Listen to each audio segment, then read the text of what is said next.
Hi, everyone. Welcome to the Almost 30 podcast. It's Lindsay Simsick, and I am introducing this episode today. My co host, Krista Williams, is my best friend. We are business partners, and we started this at a time in our lives where we felt really lost, really alone, really doubtful about what the heck was going on in our lives. And it was our friendship and our connection that really inspired us to start this podcast, to start having conversations about change and transition and just elements of life that we had doubts and fears and questions about. And in having these conversations, so much has been brought to light. So much peace has been brought in through any change and transition. So I'm just really grateful you found us. We've been doing this for about 7 years. So we're just honored you're here. If you're an OG, what's up? We love you. We thank you deeply. And this episode today, I'm going to get right into introducing the episode. So, this is a session from Camp Almost 30 from last summer.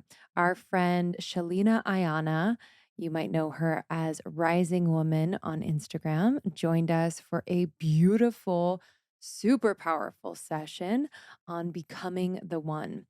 So she did a workshop mini version of her new book, Becoming the One: Heal Your Past, Transform Your Relationship Patterns, and Come Home to Yourself. And I just really, really love the way in which Shalina has been able to take her own experience, whether it's in relationship with self or others, her own traumas, and really transform it into potent and powerful lessons and writings for us all to really learn from and heal through. And it's, yeah, been a huge part of my healing for sure. As you know, I was single for a long time. And so her work has always been a support system for me. And even now in relationship, I find myself going to becoming the one and also her Instagram for just really supportive writing about relationship. So this session was just really powerful for so many reasons, but one I want to note is that we did a Q&A, and Shalina was generous enough to allow us to do a handful of questions from the audience. And I just find her groundedness and her ability to channel what's true and be a hollow bone was so powerful. So I'm excited for you to listen to this one. We talk about building a secure, loving relationship with self and with another person, setting boundaries, talking about desires, talking about connecting with your inner child and why that's important. If you are inspired by this session, please join us for Space Camp coming up. We have a new theme, but same camp vibes. Space Camp is happening at the end of January, January 28th from 10 a.m. PST to 2 p.m. PST. And we have special guests, including Sandra Walter, who is an incredible former guest of the Almost 30 podcast, who talked about um, connecting with our guides, connecting with Sasquatch, connecting with angels. And we also talked a lot about ascension and working with other dimensions. We are also welcoming Lee Harris, who was recently on the podcast. He is a channel and psychic, and he is going to channel the Z's for us live at Camp Almost 30. We are also welcoming our dear, dear friend, Brie Melanson, who is a psychic and channel. Her work has been so supportive for me and Krista over the years. I dig into her beyond form portal all the time for meditations and breath work and writing prompts. I just love it so much. So she will be helping us to tune up our psychic abilities. And then Jordan Younger is joining us. Jordan Younger, you might know her as the Balanced Blonde. She has been more and more and more just sharing her connection to her star system, her psychic abilities, her ability to channel. she has just been more open about this part of her that really is such a big part of who she is. So I'm just excited for her to talk about star seeds and discover what star system you are from. So if you want to join us, it's absolutely free. Head to almost30.com slash space dash camp. So that's almost30.com slash space dash camp. You can reserve your spot now. Space is limited. We will see you there. Invite friends. It's totally, totally free. So enjoy this session with Sheleana Aiyana. You can buy her book, Becoming the One. Now you can also learn more about her work at sheleanaaiyana.com and be sure to follow her at Rising Woman and at Sheleana Aiyana on Instagram. Thank you all so much for listening. It means the world to Krista and I, and we will see you on the other side. I was thinking the other day as I was taking my AG1 by Athletic Greens, I was like, oh my God, I've been taking this for almost 4 years. Nearly every day I take AG1 by Athletic Greens. It is one scoop that I put into like 12 to 16 ounces of cold water. I shake it up, I take it on down. It's so delicious. One scoop has 75 vitamins and minerals and whole food sourced ingredients. They are of the highest quality. And I am ensuring that I'm filling my nutritional gaps because it's not every day that I'm eating the healthiest, right? And most of us don't know what we are deficient in or what supplements we should take. We just kind of listen to the zeitgeist and go along with it. But with AG1 by Athletic Greens, you are going to fill those nutritional gaps easily and conveniently, and you're going to feel amazing. I take it every morning, and I find over the years, like my energy has never been better. My overall energy is definitely increased. I noticed an improvement in my skin's complexion and texture, the health of my hair. I noticed that my mood has improved. And listen, all of those things, for me are really important to be able to be the best business partner, the best wife, the best friend. So our health is incredibly important when it comes to every other thing that we want, that we desire in this life. So if you are not focusing on being healthy, I highly recommend starting with AG1 by Athletic Greens. If you're looking for an easier way to take supplements, Athletic Greens is giving you, our listener, a free 1 year supply of vitamin D and 5 free travel packs with your first purchase. Go to athleticgreens.com slash almost 30. That's athleticgreens.com slash almost 30. Check it out. Those 5 free travel packs are so clutch. I take these travel packs everywhere with me. I take it on the plane. I'll take it on vacation. And the vitamin D is so, so important. Most of us are deficient in vitamin D. So you get 1 year supply, a free 1 year supply. So if you want AG1 delivered every month straight to your door, making a daily impactful habit super, super easy, try Athletic Greens. Athleticgreens.com slash almost 30. That's athleticgreens.com slash almost 30. I was so thankful over the holiday that I had my away suitcases. We were traveling a little bit locally, and I was just so thankful that I could pack all that I needed for like a long weekend into my big carry on by Away and just scoot it anywhere and everywhere so easily. The 360 spinner wheels are like the smoothest roll ever, whether you're going to train stations, airports. It's amazing.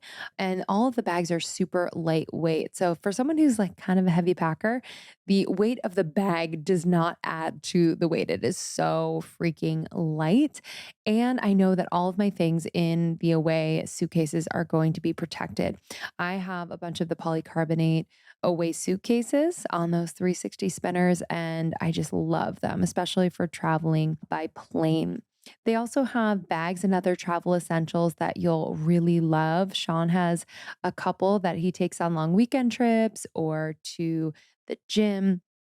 So if you're looking for high quality luggage and bags to make your next trip more seamless, try away. I love these bags. I have a whole fleet. So start your 100-day trial and shop the entire Away lineup of travel essentials, including their best-selling suitcases and bags at awaytravel.com/almost30. That's awaytravel.com/almost30. And Away offers free shipping and returns on any non-personalized order within the contiguous US, Canada, and the UK.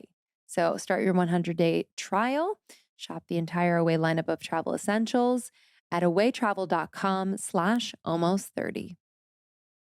It's an honor to be here with you today. I am going to do a little talk on becoming the one, which is the premise of my work. And I want to save a lot of time to engage with you since we just have a short time together. And I thought it would be really nice to connect and to actually answer your questions. I'm sure many of you have already begun following my work. Maybe you're reading my book, but I wanted to touch on some of the core myths and some of the main philosophies surrounding what it means to actually become the one. Now, in our culture, we really have this tendency to pedestal and glamorize being in a romantic partnership. And we have a lot of these really deeply built in beliefs around being someone's other half or finding our twin flame or having, this person who's going to come in and complete us. And while I do believe that there is such thing as a person who can be, the perfect match for you, the idea that there is one person on this planet for us holds this very limiting belief and this message that somehow there's scarcity when it comes to love and connection. And holding on to that belief not only causes us to dim our own light and to really contort ourselves to be in relationship, even if it's not right for us, but it also prevents us from seeing the beauty in connection that is all around us through friendship and also through family and through community. And also knowing that there are times where the most healing thing that we can do in relationship is actually walk away. So sometimes the work in relationship is in staying, and sometimes the work in relationship is going. And when we are the one for ourselves, when we are aware that we are whole and complete in ourselves, we have that self sovereignty, that self knowledge, knowing who we are and what we want and what we are worth, then it makes it a lot easier for us to communicate our needs and to communicate our wants and to really qualify the people that we enter into a romantic partnership with. It's interesting how much time we spend on school and researching certain products or learning about certain subjects, but then when it comes to relationship, it almost seems as though we sort of just go on a whim, right? We feel chemistry, we feel passion, we feel lust, and we do what I call is falling into relationship rather than consciously choosing it. And I've done this myself for most of my life. And I think most of us can relate to this idea. So we follow that really quick hit of passion, right? And we follow that really quick hit of lustful, sensual attraction. And then when we find out is that we don't actually know this person all that well. And we've already gone so deep that it makes it really hard to go back, to rewind and actually do that qualifying process, get to know somebody again. So in my work, what we do is we actually start with getting to know ourselves, right? We start to get to know who am I underneath the masks and underneath the shields. And a big piece of this is called de-armoring.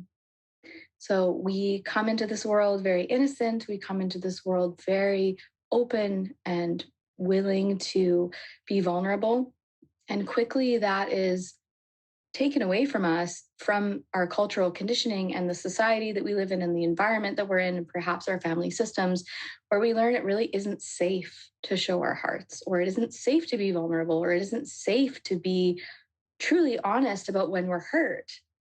I can relate to this because I grew up in and out of foster homes and running with street kids and people who were in and out of jail and drinking and doing drugs. And it was definitely not safe for me, to be honest, when my feelings were hurt or when I was physically hurt, because it was really just about armoring and saving face.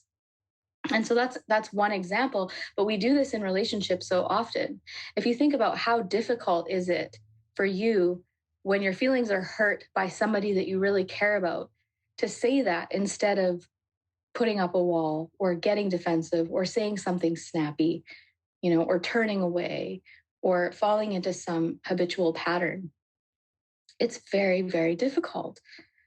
So, in essence, what we're learning how to do is we're learning how to come home to ourselves and regain our innocence, to see ourselves as whole and innocent, and to be able to see others in that same way, and while also holding our own boundaries.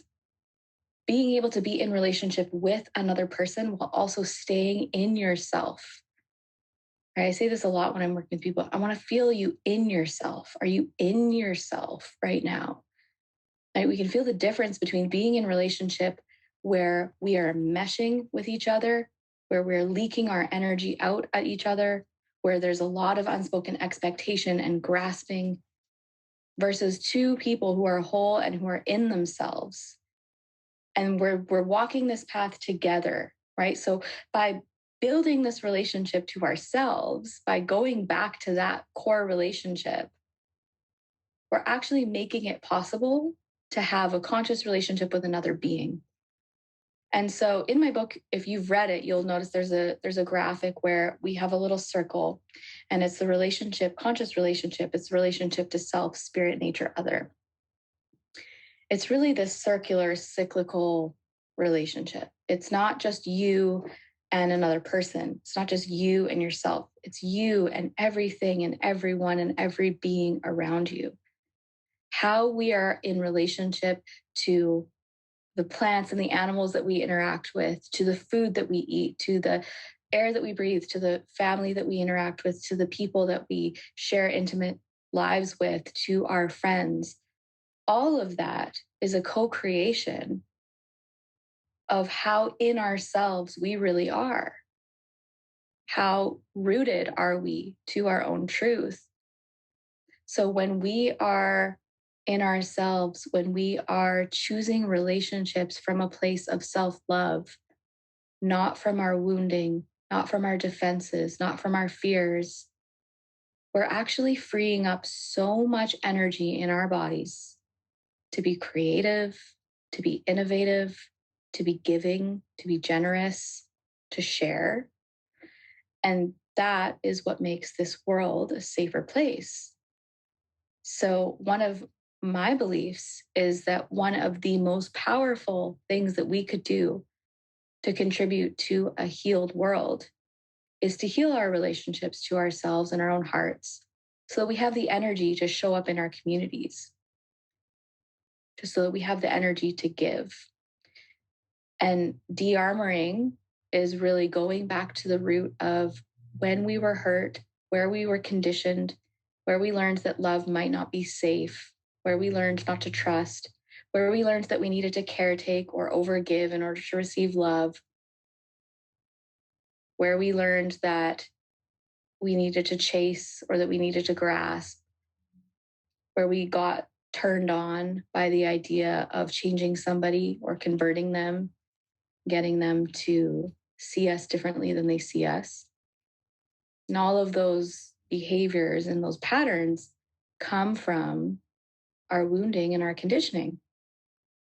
So when I talk about healing our relationship patterns, which we hear so often, I'm not talking about completely getting rid of them. And here's why. We don't ever really completely get rid of our relationship patterns. I love the energy of transform. When we transform something, we take it from one stage or one expression and we transform it into a higher expression. And so, as we are growing and evolving and shifting how we show up and how we communicate, how we respond to certain triggers or activations or things that show up in our lives, people who may show up in our lives, as we shift our response, we transform how the pattern looks.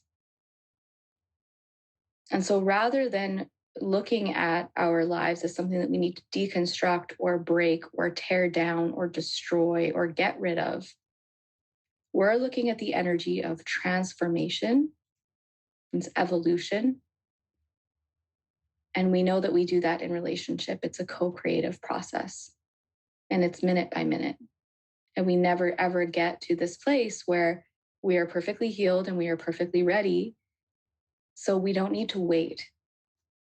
We don't need to wait until we've got it all figured out. We don't need to wait until we have fully healed before we are worthy of being in partnership. We simply need to have the awareness and the willingness to be humble when we show up in a way that reflects a part of our wounding, to be accountable for our own minds and emotions, and to know where the line is. How do we know, what is a safe and healthy relationship versus what is not? And we learn this over time as we get to know ourselves and be in our bodies and trust ourselves once again. So much of our history has told us in every area of life that we can't trust our bodies.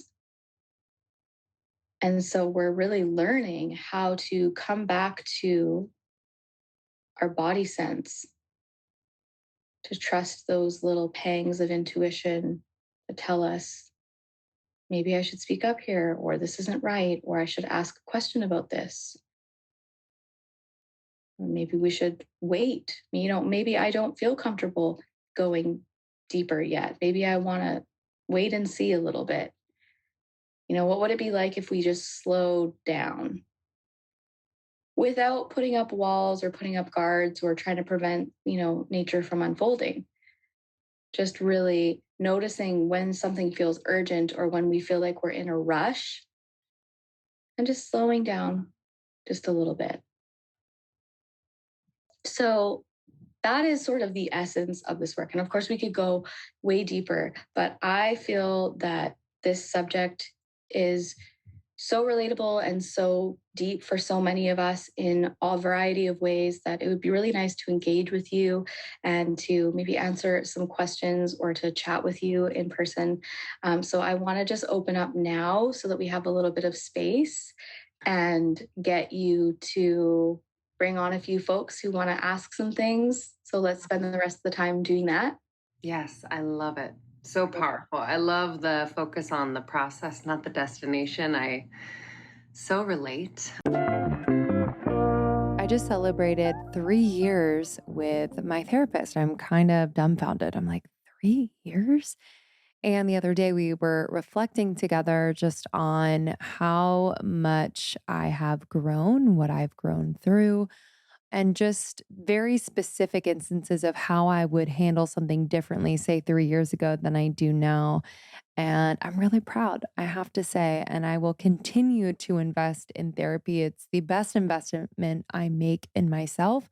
I tell people all the time, those that are thinking about therapy or maybe a little hesitant to start therapy, it has been the best investment in myself. I'm a better wife. I'm a better sister, daughter, business partner, best friend. Like, I am just better for it. So, if you are thinking about starting therapy, highly recommend BetterHelp.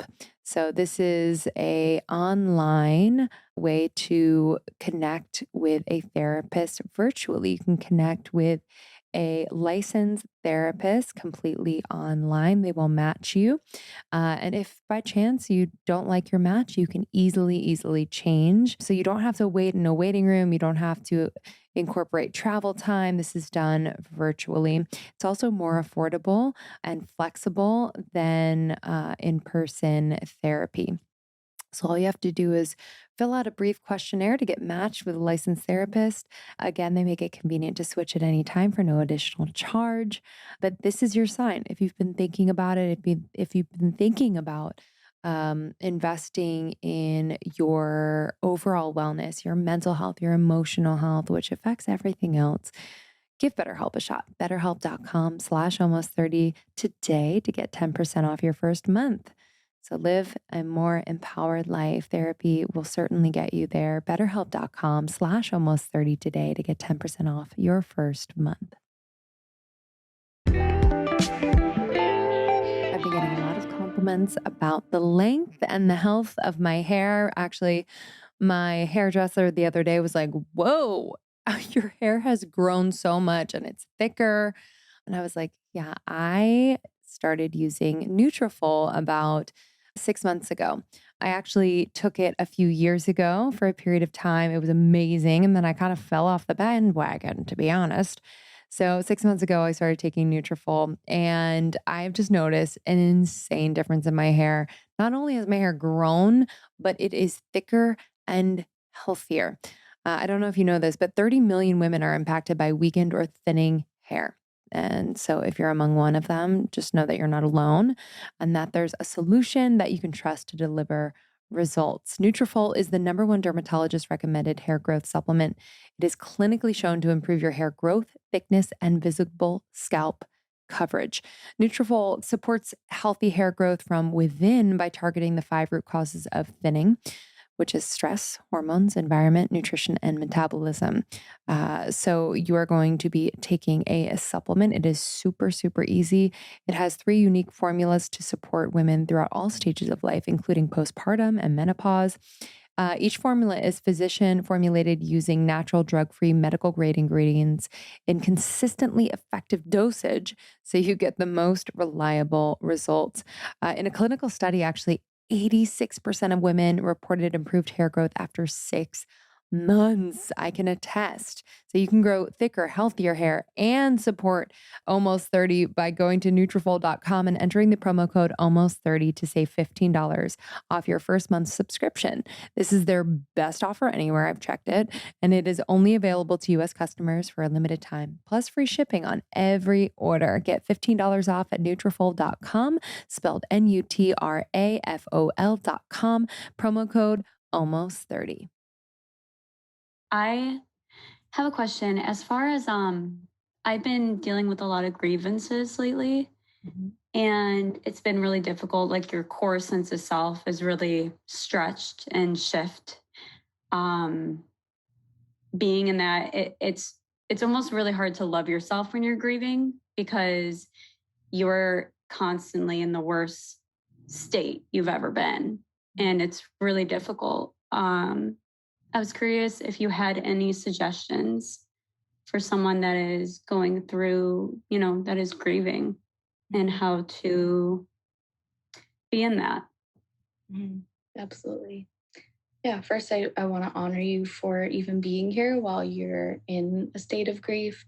And I really want to acknowledge what courage it takes to allow ourselves the time and space to be in grief in a culture that really doesn't honor that.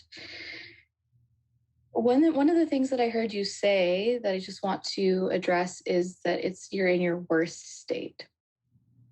And I understand what you mean by that. And I also know that when you're grieving, you're not in your worst state. You're in one of the most intense states that you could be in. You're in one of the most potent states you could be in, but you're not in your worst state. In a lot of cultures, someone who is grieving is highly revered. You're in a very sensitive and open time energetically. And this is a really powerful passageway for you. And I would invite you to flip that script a little bit that you are somehow unlovable or unworthy and really see the power in making time and space to go into this portal. Because when we go through this grief portal, we can't see the light at the end of the tunnel. It takes so much courage to not numb, to not run away, to not hide from it, to not just find a distraction. Like that in itself is a powerful initiation, having the courage to step into the dark and just keep going. And so I often would say to myself when I was in a very deep chapter of grief in my own past, is that pain is a passage, not a prison. It can be a long tunnel and it can feel as though we'll never get out. And we might feel that if we let ourselves feel all the way down to the depths, that we won't come back, that we'll be stuck there or that we'll drown, right? Because we're dealing with this very watery, heavy, muddy, almost stuck energy at times. However, you will come back. And the truth is that you won't come back the same. And so you're in a death of your own when you're in your grief. You're meeting new parts of yourself. You're feeling things that may have been waiting to be tended to until they were unlocked by whatever this experience is that you're navigating. And so taking the time to be with those parts of yourself, to really let them come to you, and to know that if there are parts of you that you wish you had access to and you just don't right now, that that's okay. You know, you might have been highly extroverted and now you can hardly be around people, or it could be the opposite. And just let yourself express and be the way that you need to be during this time. I would also suggest creating a bit of an altar. In my book, I think it's in chapter 3. I talk about building elemental altars and really working with the energy of fire, air, earth, water, and recognizing what those elements represent in ourselves emotionally. And when we're grieving, we can be very, very heavy on the water, and it can be powerful to call in a bit of fire just to help keep us strong and to help us move through that really thick, dense energy that we're navigating. And so I would suggest for you that perhaps you gather a few items from nature, that you have a candle on your altar that perhaps you light to represent the guiding light of spirit that's going to carry you through, and also to represent the fire that is in you that will still carry you through this even when you feel that you can't keep going. And it's so important that we have people who can be with us in this chapter, and not everybody will be able to. A lot of people might tell you to just get over it, or they won't understand how you can feel so deeply. And so even if you can find a couple people who resonate with you and who are able to just be with you without trying to fix or change you, it's very powerful to have those allies. So that would be my suggestion for you. And I want to thank you again for being here today and for being vulnerable for everybody's benefit. So sending you lots of love. I'm struggling with 2 relationships in my life. And in both of these relationships, I've recently realized that I don't feel like there's a lot of room for me to share. And so I realized that I need to address this. And I want to express that I'm not feeling seen and heard in these relationships. Um, but I'm feeling stuck in how to approach this. And what to say. I don't want to, I also struggle with like being a people pleaser, and I don't want to hurt their feelings and things like that. So just wondering what kind of advice you would have for a situation like that. Mm-hmm. Absolutely. Yeah, thanks for sharing that. And I'm sure lots of people here can resonate with that. There is, we're all archetypes really, and it seems it's ironic really that we always find the perfect person to match our pattern. So if we're an overgiver, we're certainly going to find the perfect underfunctioner to take all of our energy freely. And that's just how this thing works, right? And so by you sharing this, I hear you taking responsibility for the pattern. And I just want to invite you deeper into that space of really owning that tendency to people please, and be with it in a playful way rather than like a self-judging way. So the first thing we do when we're taking accountability and responsibility for that pattern that we're perpetuating is we want to come at it from almost like a place of joy and acceptance and appreciation for how that was serving us, rather than feeling like we want to reject it or get rid of it right away, because it makes it really hard to own. And we have to be in full ownership of it in order to shift it. So I will ask more questions, and you don't have to answer them now, but I'm just going to ask you to sort of ponder on some of these things. Is, when did this begin? Like, when is the first time you remember feeling like you had to contort or bend yourself in order to get love and approval? When did you start doing this dance, people pleasing dance? When did you feel like your voice didn't matter? How old is this tendency and this belief? And, some of us are quiet, some of us are talkers, some of this is just our built-in personality. And at the same time, there are ways that we can get out of balance when we don't allow ourselves the space, we don't give ourselves the opportunity to be heard. But one of the interesting things about it is that we can almost hide from intimacy by playing out this pattern.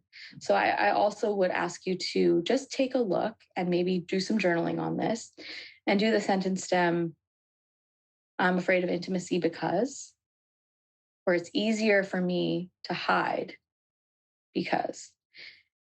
Now, I don't know if this is something deeper for you, but chances are you might be able to uncover the ways that this pattern sort of keeps you safe.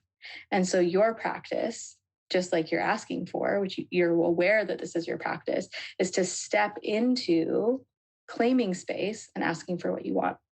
So my suggestion would be to actually share vulnerably, not from a place of criticism or judgment, like, hey, you guys never listen to me, or, I don't feel heard by you because you just talk all the time, because that's sort of an energetic contract you guys have made. You've been in that for a while. It could be more powerful to say, hey, I notice when we're together, I don't really share anything. And I feel like I'm kind of hiding out in this relationship, and I don't want to do that anymore. And I would like your help in coming out of my shell. I want to learn to take up space. Are you down to help me with that in this relationship?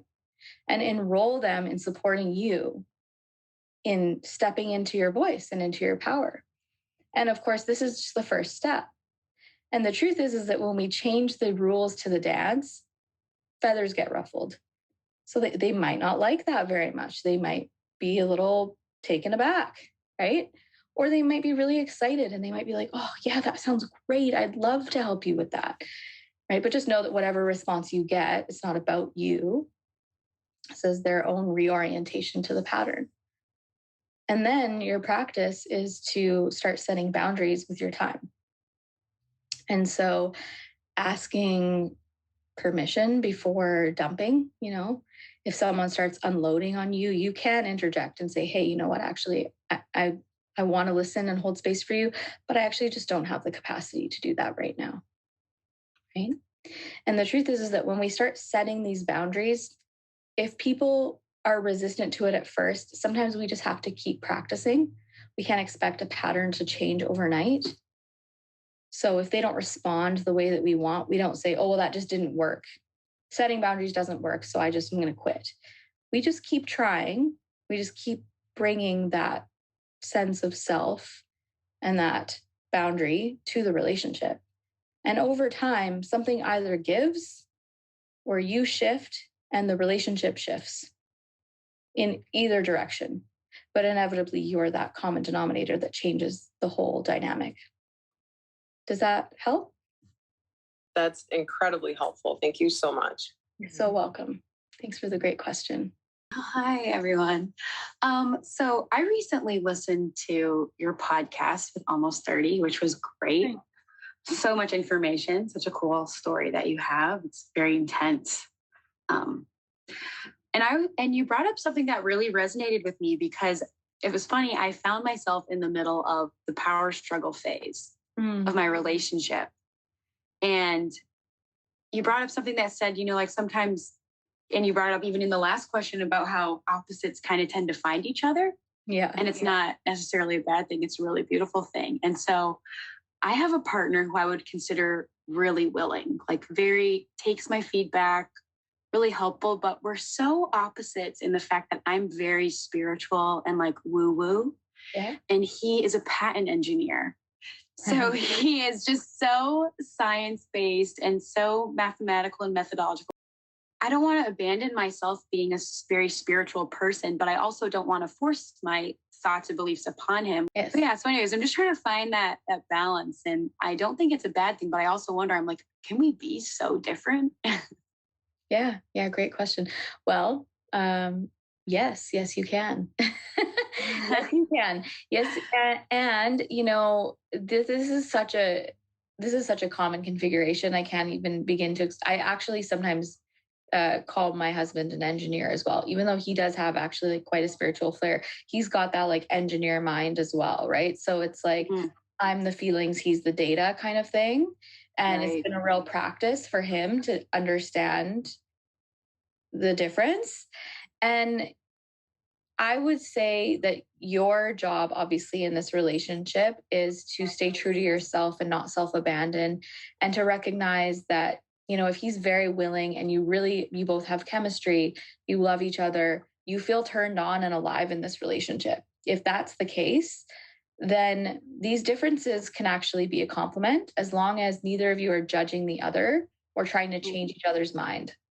Right. Now, I do want to just kind of throw something your way because this might just be helpful for both of you, which is to check out John and Julie Gottman's work.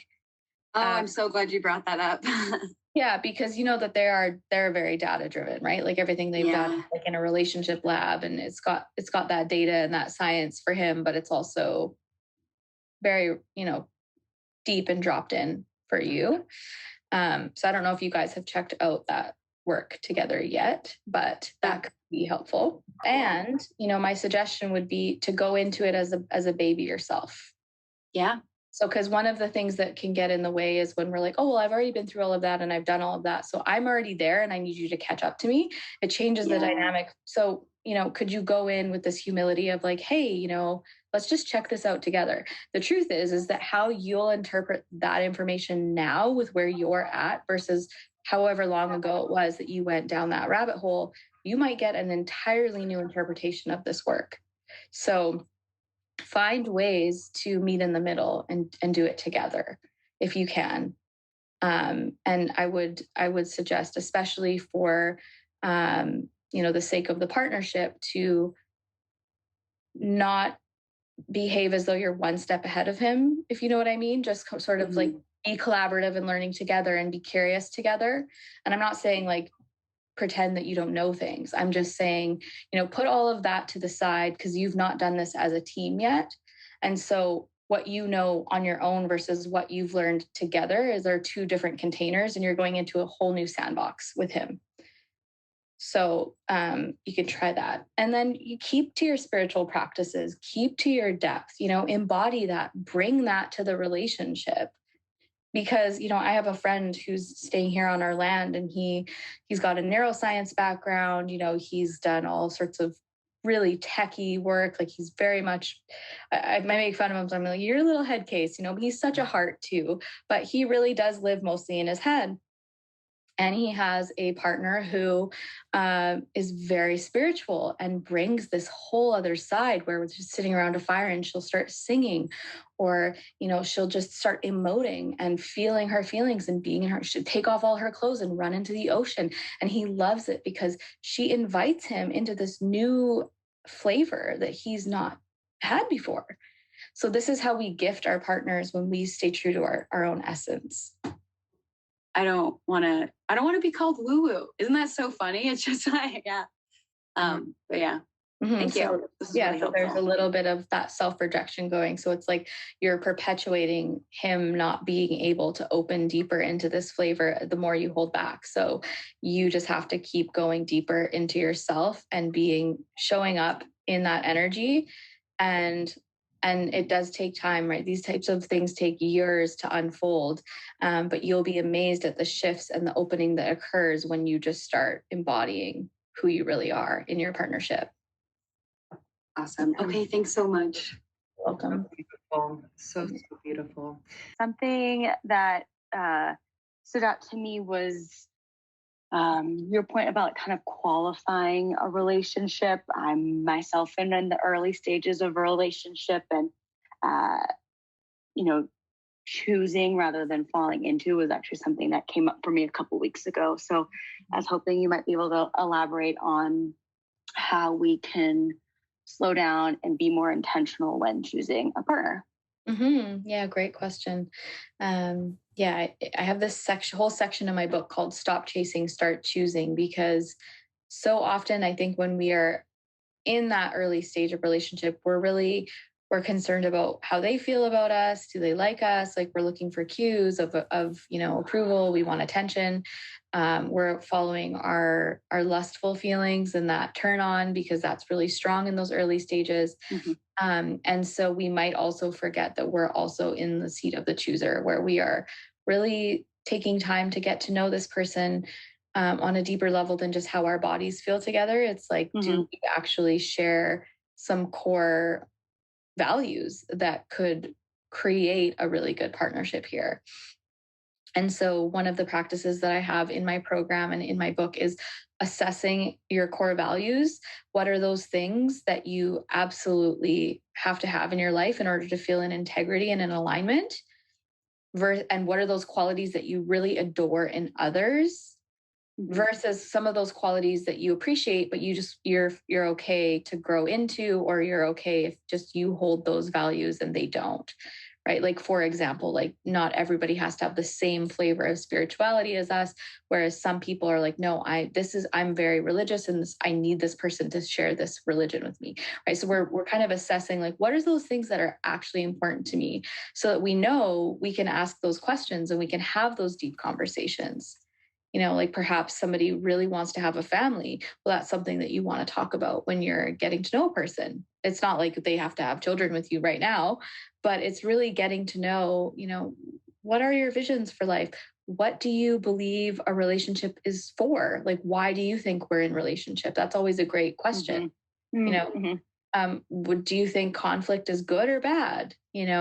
Having these kinds of conversations can really bring you a lot deeper.